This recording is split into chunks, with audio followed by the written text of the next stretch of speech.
우리가 구조된 후에 앉을 그 섬은 멜리데라 하더라. 비가 오고 날이 참에 원주민들이 우리에게 특별한 동정을 하여 불을 피워 우리를 다 영접하더라. 바울이 나무 한 묶음을 거두어 불에 넣으니 뜨거움으로 말미암아 독사가 나와 그 손을 물고 있는지라. 원주민들이 이 짐승이 그 손에 매달려 있음을 보고 서로 말하되 진실로 이 사람은 살인한 자로다. 바다에서는 구조를 받았으나 공의가 그를 살지 못하게 함이로다 하더니 바울이 그 짐승을 불에 떨어 버림에 조금도 상함이 없더라. 그들은 그가 붙든지 혹은 갑자기 쓰러져 죽은 줄로 기다렸다가 오래 기다려도 그에게 아무 이상이 없음을 보고 돌이켜 생각하여 말하되 그를 신이라 하더라. 이 섬에서 가장 높은 사람 보블리오라 하는 이가 그 근처에 토지가 있는지라. 그가 우리를 영접하여 사흘이나 친절히 머물게 하더니 부블리오의 부친이 열병과 이질에 걸려 누워 있거늘 바울이 들어가서 기도하고 그에게 안수하여 낫게 하며 이러므로 섬 가운데 다른 병든 사람들이 와서 고침을 받고 후한 예로 우리를 대접하고 떠날 때에 우리 쓸 것을 배에 실었더라. 석 달 후에 우리가 그 섬에서 겨울을 난 알렉산드리아 배를 타고 떠나니 그 배의 머리 장식은 디오스구로라. 수라구사에 내고 사흘을 있다가 거기서 둘러가서 레기온에 이르러 하루를 지낸 후 남풍이 일어나므로 이튿날 보디올에 이르러 거기서 형제들을 만나 그들의 청함을 받아 이레를 함께 머무니라.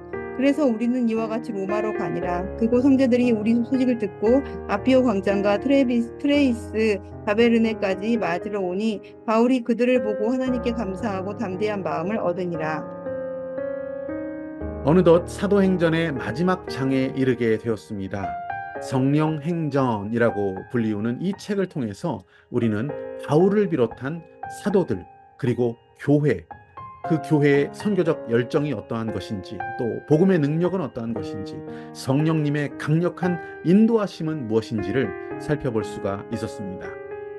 바울을 호송하기 위한 배, 이 배는 로마로 가고 있었던 중에 광풍을 만나게 됩니다. 하지만 하나님의 도우심 가운데 한 섬에 도착하고 있습니다. 배에 타고 있었던 바울, 그리고 다른 죄수들, 군인들, 백부장, 선장, 그들이 모두 생명을 건지고 도착한 그 섬의 이름은 멜리데라는 섬이었습니다. 지중해의 작은 섬입니다. 이 섬에 도착할 것은 이미 예견되어 있었습니다. 바울이 풍랑 가운데서 소망을 잃은 그들에게 뭐라고 말했습니까? 우리가 반드시 한 섬에 걸리리라. 이렇게 바울이 말했고, 바로 그 섬이 멜리데라는 섬이었던 것이죠.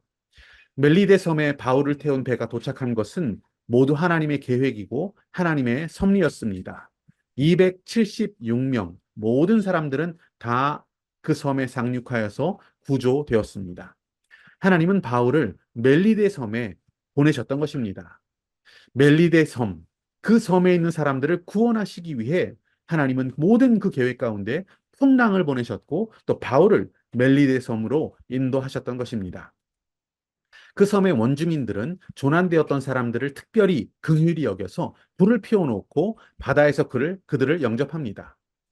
그 상황에서 바울이 그만 독사에게 물리게 되죠. 이제 독사에게 물리게 된 바울, 독이 퍼져서 죽을 줄 알고 지켜보고 있었습니다. 하지만 바울은 붙지도 않고 아무 이상도 없이 살아 있었습니다.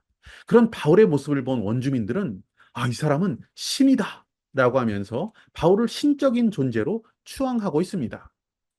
바울이 신이거나 적어도 대단한 신을 모시고 있는 자다라는 생각을 그 섬에 있는 사람들이 했던 것이죠. 어떤 상황에서도 우리가 감사해야 할 것은 그 상황 가운데도 하나님이 역사하실 것을 믿기 때문입니다.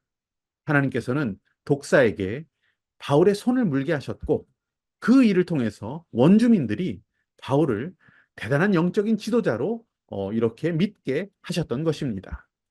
그래서 섬에서 가장 높은 사람인 보블리오라는 사람이 신이라고 불리우는 이 바울을 자기 집으로 영접하게 됩니다.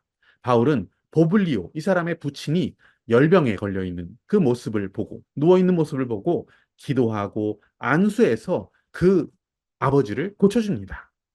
하나님은 바울을 통해서 보블리오의 가정, 그리고 멜리데 섬에 복음을 전할 수 있는 그 문을 살짝 여셨던 것입니다. 바울은 겨울 3달 동안 그 섬에서 지내면서 병자를 고치고 복음을 전하게 되었습니다. 그야말로 멜리데 섬의 복음화를 이룬 아주 귀중한 시간이 되었던 것이죠. 멜리데 섬, 이것은 오늘날의 몰타 공화국입니다. 놀라운 것은 이 몰타의 현재도 국민 90%가 기독교인이라는 사실입니다. 이것은 바울에게 석 달을 그 섬에 머물게 하신 하나님의 계획과 무관하다라고 말할 수 없습니다. 하나님은 우리의 중심을 보십니다. 환난과 고난이 닥쳐도 주님의 말씀을 신실하게 믿고 담대한 믿음으로 주님을 의지하는 자의 삶을 주님은 인도하십니다.